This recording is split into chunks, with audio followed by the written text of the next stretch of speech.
آج کے بعد میں تجھے نماز جو ہے وہ معاف کر دیتا ہوں، نماز جو ہے وہ معاف کر دیتا ہوں، میں تیرا رب ہوں، تجھے بلا رہا ہوں، تو نے ساری عمر میری اتنی عبادت کی ہے، اتنی عبادت کی ہے کہ اب میں تم پر نماز کو معاف کرتا ہوں۔ حضور شیخ عبد القادر جیلانی رحمۃ اللہ تعالی علیہ آپ یہ ارشاد فرماتے ہیں کہ جب یہ خیال میں نے سنا، اس کی آواز سنی، ایک نور کا جو ہے وہ نور ہی نور دیکھا ہر طرف، اور مجھے جب یہ خیال آیا کہ یہ کون ہوتا ہے میری نمازوں کو معاف کرنے والا؟ اگر عبادت کی وجہ سے ہی نماز معاف ہونی تھی تو خدا مصطفیٰ کریم کی معاف کر دیتا۔ کہ اے میرے رسول، تو نے میری بڑی عبادت کیا، بس کر، کافی ہو گیا ہے۔ فرمایا اگر رسول اللہ صلی اللہ علیہ وسلم کو یہ پیغام نہیں آیا تو عبد القادر تو کون ہے، تجھے یہ پیغام کیسے آ سکتا ہے؟ فرماتا جب یہ خیال آیا تو میں سمجھ گیا یہ نور میرے رب کا نہیں، یہ شیطان ہے۔ فرماتا اسی وقت میں نے لا حول پڑھا، جب لا حول پڑھا تو وہ شیطان دھواں بن کے اڑ گیا، اور اڑتے ہوئے کہتا ہے عبد القادر تجھے تیرے علم نے بچا لیا۔ آپ نے فرمایا جاتے ہوئے مجھے پھر گمراہ کرنا چاہتے ہو، مجھے میرے علم نے نہیں بچایا، میرے اللہ کے فضل نے بچا لیا کہ میں سمجھ گیا تیری حقیقت کیا ہے۔ یعنی شیطان ابلیس ایک ایسی چیز ہے جو کسی بھی روپ میں آ کر بندے کو گمراہ کر دیتا ہے، اور نیکوں کو گمراہ کرنے کے لیے نیکی کا روپ دھارتا ہے، بروں کو گمراہ کرنے کے لیے برائی کا روپ دھار لیتا ہے۔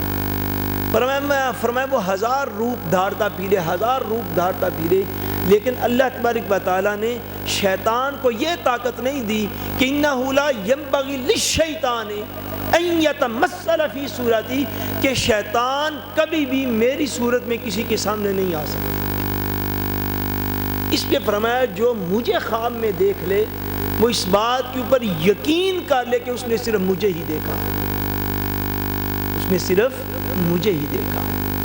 حضور نبی کریم صلی اللہ علیہ وسلم کی خواب میں زیارت ہونا یہ جو ہے یہ امت مسلمہ میں برحق اور متفقہ مسئلہ ہے۔ حضور صلی اللہ علیہ وسلم اپنے امتیوں کو خواب میں زیارت عطا فرماتے ہیں، بلکہ اس سے بھی ایک سٹیپ آپ آگے چلے جائیں تو وہ یہ ہے کہ جس طرح تاجدار کائنات صلی اللہ علیہ وسلم اپنے امتیوں کو خواب میں زیارت عطا فرماتے ہیں، اسی طرح جب چاہیں جہاں چاہیں جس کو چاہیں حضور صلی اللہ علیہ وسلم آج بھی اللہ کریم نے آپ کو یہ طاقت دے رکھی ہے کہ آپ ظاہراً بیداری کے عالم میں جاگتے ہوئے بھی اپنی امت کو اپنی زیارت عطا فرماتے ہیں، جاگتے ہوئے بھی حضور زیارت عطا فرماتے ہیں، اور خواب اور بیداری میں بھی حضور زیارت عطا فرماتے ہیں۔ اس مسئلے میں کسی بھی قسم کا کوئی ڈاؤٹ اور شک جو ہے کسی بھی شخص کو نہ ہونا چاہیے، اور اگر کسی کو زیارت نصیب ہو حضور صلی اللہ علیہ وسلم کی خواب کے اندر تو وہ شک میں نہ پڑے کہ پتہ نہیں یہ کون تھا یا کون نہ تھا۔ فرمایا جو مجھے دیکھے گا وہ یہ سمجھ لے کہ اس نے مجھے ہی دیکھا ہے، جو میری زیارت کرے گا وہ یہ سمجھ لے کہ اس نے میری ہی زیارت کی ہے۔ حضور صلی اللہ علیہ وسلم کو خواب میں دیکھنے کے دو تین مختلف جو ہیں وہ پہلو ہیں۔ ایک ہے نبی کریم صلی اللہ علیہ وسلم کی خواب میں زیارت کرنا، خواب میں حضور صلی اللہ علیہ وسلم کی زیارت کرنا یہ بھی برحق ہے۔ ایک مقام پر حضور صلی اللہ علیہ وسلم نے یہ بھی ارشاد فرمایا، حضور نے فرمایا کہ من کذب علی متعمدا فلیتبوأ مقعدہ من النار۔ فرمایا میری زیارت برحق ہے، خواب میں میری زیارت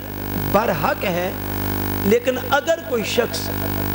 مجھ پر جھوٹ بولے،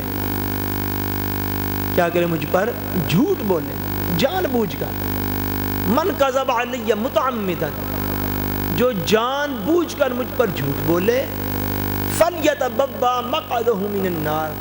بس اسے چاہیے کہ اپنے آپ کو دوزخ کے ٹھکانے میں سمجھ لے۔ فرمایا وہ دوزخی ہو گیا۔ جو کسی بھی بات میں جان بوجھ کر بالفرض ایک فرمان جو ہے وہ رسول اللہ صلی اللہ علیہ وسلم کا نہیں ہے تو وہ کہتا ہے کہ یہ حضور کا فرمان ہے، اور وہ جانتا ہے کہ وہ حضور کا فرمان نہیں ہے۔ بالکل اسی طرح اگر کسی شخص کو خواب میں حضور صلی اللہ علیہ وسلم کی زیارت نہیں ہوئی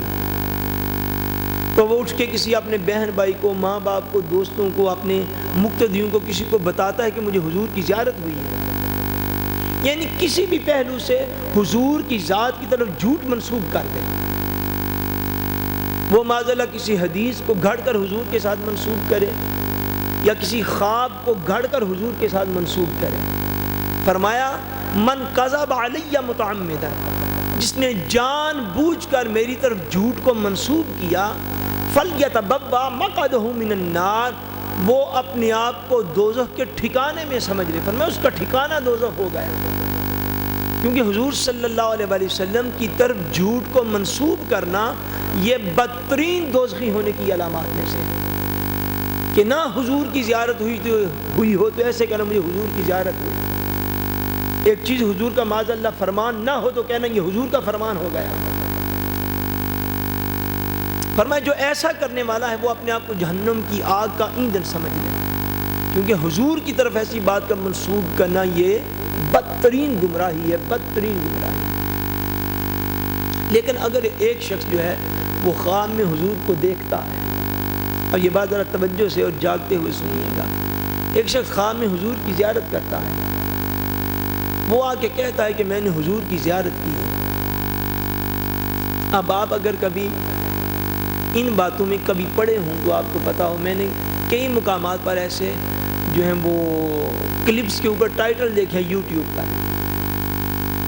اب لوگوں کی بددیانتی کا اندازہ کر لیں اور لوگوں کی سادگی سے فائدہ اٹھانے کا آپ اندازہ کر لیں، کتابوں پر بھی لکھے ہوئے ہیں، یوٹیوب کے کلپس کے اوپر بھی ہیں، فلاں فلاں عالم دین کا جھوٹا خواب۔ آپ نے کبھی یہ چیزیں پڑھی یا سنی؟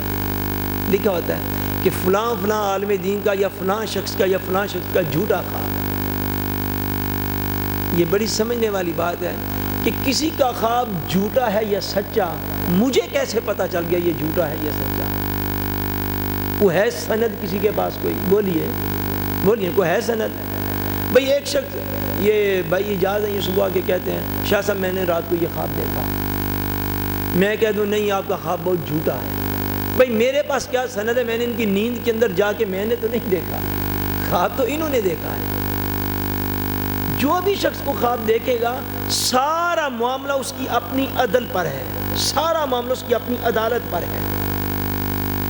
اور سارے کا سارا معاملہ صرف اور صرف اسی تک ہی محدود ہے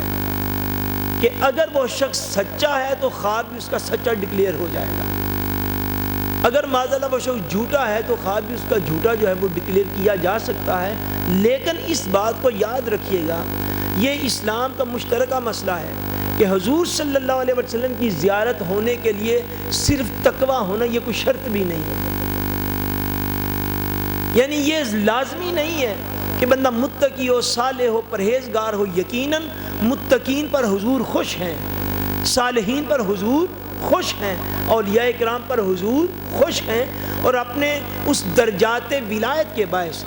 درجات قرب کے باعث وہ حضور صلی اللہ علیہ وسلم کا دیدار بھی پاتے ہیں، سارا کچھ برحق ہے۔ لیکن محض زیارت مصطفیٰ خواب میں ہونا اس کے لیے نہ تو ولایت شرط ہے، نہ نوافل شرط ہے، نہ تقوی شرط ہے، نہ طہارت شرط ہے، اس کے لیے اتنا ہی شرط ہے کہ مصطفیٰ جس پر چاہے کرم فرما دے۔ وہ کسی گناہگار کو بھی زیارت ہو سکتی ہے، کسی گناہگار کو بھی، خطا کار کو بھی، جو ظاہراً ہمیں کو بندہ نیک نظر نہیں آتا اس کو بھی زیارت ہو سکتی ہے، اس لیے کہ حضور کی شان جو ہے وہ رحمت عالم کی شان ہے، وہ حضور رحمت للعالمین ہے۔ اگر اس طرح ہو جائے کہ کرم فرما دے کسی گناہگار پر بھی تو کسی گناہگار پر بھی کرم فرماتے ہیں اور فرما سکتے ہیں۔ اس لیے کوئی شخص اگر حضور صلی اللہ علیہ وسلم کی نسبت سے بات کرے تو بجائے اس کے کہ معاذاللہ ہم اس کو جھوٹا کہیں، ہم اس کو غلط کہیں، اور وہ یقیناً اتنا تو گیا گزرا مسلمان کوئی نہیں نا آج بھی کہ ہے کوئی، بولیے کوئی ہے مسلمان آج ایسا؟ بے شک ایک بندہ بے نماز ہے، میں آپ کو دعوت فکر دے رہا ہوں، بے روز ہے،